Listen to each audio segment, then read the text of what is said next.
BUMDes yang disampaikan oleh saudara Teguh, beberapa tujuan dan lain sebagainya sudah disampaikan, dan sekarang saya mau menyampaikan tentang perikanan di BUMDes. Nah, di BUMDes sendiri itu kan ada beberapa program yang terkait dengan BUMDes. Yang pertama itu budidaya lele dan ternak sapi. Nah, ternak sapi nanti akan disampaikan oleh saudara Liza. Untuk perikanan sendiri secara umum itu kegiatan manusia yang berhubungan dengan pengelolaan dan memanfaatkan sumber daya hayati perairan. Nah, sumber daya hayati perairan ini tidak dibatasi secara tegas dan pada umumnya mencakup ikan dan penghuni perairan lainnya kan. Seperti yang sering dijumpai kan seperti lele, tongkol, dan ya ikan-ikan yang ada di jual di pasaran kan seperti itu, Bu. Nah, perairan laut, jenis ikan yang ada di perairan laut ini seperti tongkol dan tuna, seperti itu. Jadi untuk kesenjangan masyarakat Kalisan terutama kan, apalagi kan jangkauan pasar kan lebih dekat, mungkin bapak atau ibunya bisa melakukan sebuah pengelolaan ikan lele seperti itu untuk menyembuhkan BUMDes kembali. Nah, BUMDes yang di Kalisan ini terutama yang saya sampaikan itu manajemen budidaya ikan lele. Nah, pada tahun 2018, BUMDes yang ada di Kalisan itu sempat terkendala karena apa? Karena produksi yang hanya dihasilkan hanya sebesar 30% dari permintaan pasar. Sehingga pada tahun selanjutnya berikutnya BUMDes ini telah vakum atau tidak berdiri lagi karena terkendala oleh manajemen atau pengelolaan dari budidaya ikan lele. Budidaya ikan lele ini tidak hanya teknologi saja yang dibutuhkan, melainkan dukungan dari masyarakat, pemerintah daerah atau pemerintah pusat dalam manajemen budidaya ikan lele yang baik sesuai dengan SOP yang berlaku. Nah, pada tahun 2018 ini sempat berhenti karena memang terkendala oleh ini pemanajemenan budidaya ikan lele serta tidak sesuai dengan ADART yang berlaku. Nah, ada beberapa materi yang akan saya sampaikan, yaitu terkait manajemen, yaitu perencanaan produksi kawasan, sistem kemitraan, pengorganisasian, pelaksanaan, dan manajemen pemeliharaan. Untuk kali ini saya akan menyampaikan tentang perencanaan produksi kawasan dan sistem kemitraan. Nah, untuk yang pengorganisasian, pelaksanaan, dan manajemen pemeliharaan akan saya sampaikan di pertemuan yang ketiga, yaitu sosialisasi yang ketiga besok. Untuk perencanaan produksi kawasan, ada 2 poin di sini ya: kolam budidaya ikan lele serta pembudidaya supaya dari kelompok budidaya. Kolam budidaya ikan lele, kenapa sih harus produksi kawasan ini harus kolam budidaya ikan lele? Karena kolam budidaya ikan lele ini merupakan salah satu produksi yang harus dilakukan. Karena tanpa ada kolam, ikan pun juga akan mati. Ya kan, Bapak Ibu? Oke. Soalnya kolam ini sebagai wadah dalam pembudidayaan ikan lele. Kemudian ada budidaya, supplier, dan kelompok budidaya. Pembudidaya, supplier, dan kelompok budidaya ini satu sama lain saling keterkaitan. Karena apa?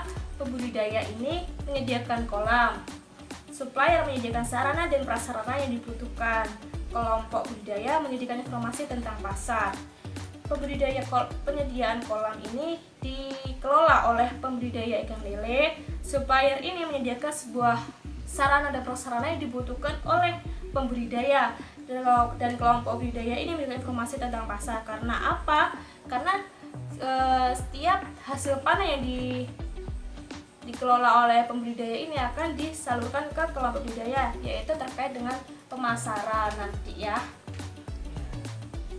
Kemudian yang kedua yaitu sistem kemitraan. Sistem kemitraan ini sebuah kegiatan di mana merupakan sistem kekerabatan yang memberikan saling keuntungan antara satu seksi seperti seksi sarana produksi, seksi pemasaran, dan seksi pengendalan. Yang pertama yaitu terkait dengan penasihat. Penasihat tugasnya apa sih? Nah, penasihat ini seseorang yang atau biasa disebut sebagai narasumber suatu dalam kegiatan rapat.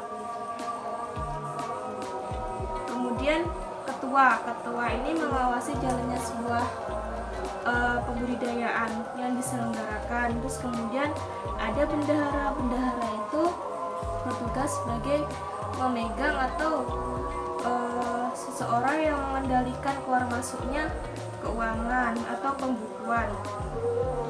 Kemudian ada sekretaris. Nah, sekretaris ini apa sih fungsinya atau tugasnya? Yaitu untuk mengemas atau menyampaikan informasi dari seksi tentang rapat dalam anggota. Kemudian ada seksi penerapan teknologi, seksi sarana produksi. Nah, sarana produksi ini biasanya mengelola inventaris kelompok dan penggunaannya agar dapat berguna seefisien mungkin. Kemudian ada seksi pemasaran. Nah, seksi pemasaran ini biasanya seseorang yang menerobos pasar untuk menghadapi perkembangan zaman, seperti itu. Jadi seksi pemasaran ini biasanya tuh ketika hasil panen ikan lele untuk dipasarkan ke masyarakat atau ke pasar, biasanya seperti itu. Kemudian seksi pengendalian hama dan penyakit. Nah, seksi ini tugasnya apa sih? Nah, tugasnya untuk memonitori perkembangan ikan dan lingkungan, seperti itu.